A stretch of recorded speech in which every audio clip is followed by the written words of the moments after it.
Well, as many Rwandans reflect on the problems that have been overcome in their country, others wonder whether justice has been adequately served. Emilie Iob has more from Kigali. At the main prison in Kigali, inmates who have been tried in court wear orange outfits. Those still awaiting trial wear pink, but they are now a minority.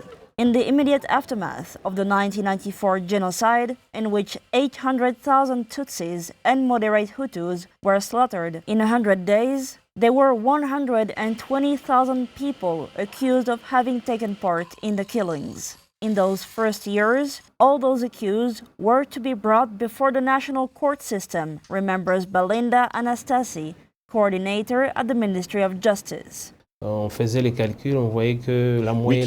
that with an average of 1,000 people on trial per year, it would take a century just to judge the 120,000 incarcerated at the time. To accelerate the process, a traditional community justice system was implemented in the early 2000s. The community elected judges to try suspects, but Anastasi says there were some initial difficulties. On a eu les problèmes parce que il y avait les gens qui étaient. Some people were not honest in their impartiality. There were instances of witness intimidation and even murder as neighbors testified against each other. It wasn't easy. Human Rights Watch and other groups were critical of the Gacaca court's informality, lack of legal training for judges, and adequate defense for suspects. But the Rwandan government defending the system, saying this kind of community justice helped reconciliation.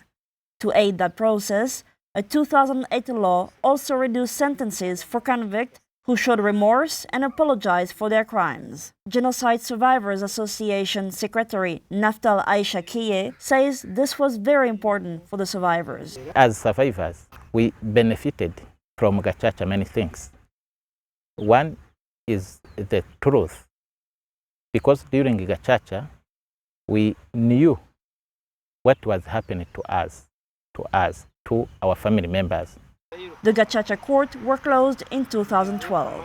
In 10 years of operations, the Rwandan government says the courts tried close to 2 million suspects, 65% of whom were convicted.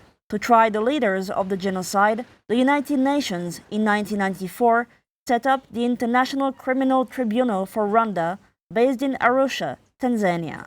The court has convicted 49 people of war crimes, crimes against humanity or genocide, including former Prime Minister Jean Kabanda, who received a sentence of life in prison.